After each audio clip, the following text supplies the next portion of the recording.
Daniel Martino. He's a Venezuelan immigrant and Manhattan Institute fellow. Nice to see you. Thanks for being here.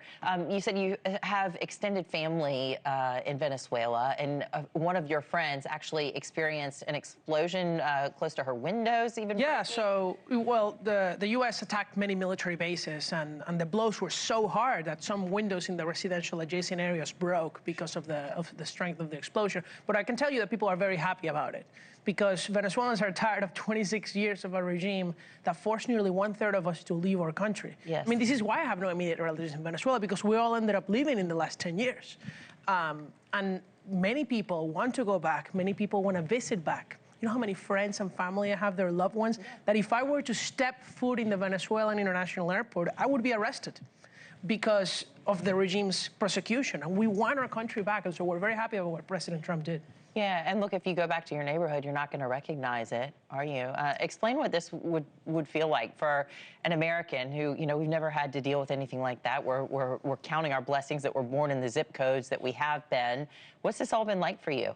Well, imagine that you have the life that you currently have. Imagine that you have a car. Imagine that you go to a regular school. Imagine that you shop at your Walmart, and then suddenly there's something that disappears from the grocery store, then you have to line up for essential items, then inflation rises to not 10% a year, but 10% a day, and then 1,000,000% a year. And so you become extremely poor. Like my family, we went from making a few $1,000s a month in the early 2000s to making $100 a month in 2016. Wow. I had to put my fingerprint in a scanning machine so that the government could tell me what I was allowed to purchase. That is what socialism is in Venezuela. And so, of course, the Venezuelan people oppose Maduro. And of course, we're very happy about his overthrow. Mm-hmm. And what do you think about the democratic socialists in this country that are picking up steam? Well, I unfortunately read earlier before this segment the statement of Mayor Zoran Mamdani, saying that he actually condemns the attack and that he's thinking of all the Venezuelan New Yorkers. Well, as a Venezuelan who lives in the New York City area, I can tell you we do not stand with Mayor Mamdani. We stand with what President Trump did against the Maduro regime. And I think it's shameful for New York City's mayor to stand with a dictator, right? This is the mayor who says he wants to arrest Bibi Netanyahu. But then when we actually arrest an indicted criminal, which is Maduro, and he's going to be tried here, he condemns it?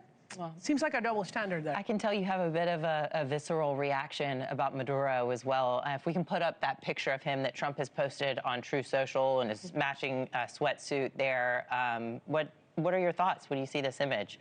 It makes me so happy. It's one of the happiest days of my life. You know, he was challenging Trump a month ago, saying, you know, you're a coward, come and take me. Well, he came and took you. Now, welcome to the United States, and we're going to see you for trial here in New York City, and I look very much forward to lining up in that court to attend. Yeah, look, Americans woke up this morning to the news, watching all of it unfold here on Morning in America, and then with Kelly Meyer and here with me now. And they were anxiously awaiting to hear from President Trump more about not just the attacks that happened and being able to pluck Maduro out of there and putting him on the warship on the way here, but what's next, right? What's next? So what do you want? You hear Trump saying in that press conference addressing the nation that the United States is effectively running Venezuela right now. How do you feel about that? Well, I have no issue with that. I think it would be great for the United States to guarantee a peaceful transition. My understanding, though, and my goal, really, of what needs to happen is we want Venezuela to be a democratic country again, to be a free country. We already have an elected president, which is Edmundo Gonzalez, who won the election last year. He's the one who should be in charge eventually. And then Maria Corina Machado, she's the opposition leader. She's the most popular person. I know her. I think she's a great leader. She is somebody who is committed ideologically to freedom of enterprise, to privatizing the oil industry, to, you know, taking care of America's interest. Yeah. And so that's what I hope for Venezuela's future. Daniel, we're out of time, but where would you be without the United States today? You know, I would probably be much thinner living in Venezuela if I hadn't been able to come to the United States. So I'm very, very grateful for this country, and I'm very, very grateful for President Trump, Secretary Rubio, and Hegseth for what they did today. Well, we hope that your loved ones that are still there, the few that are still there, are doing okay. Thanks for being here. Thank you. Daniel Martino, thank you. Thank you for watching. Subscribe below and download our NewsNation app right now on your phone, and you will get fact-based, unbiased news for all Americans.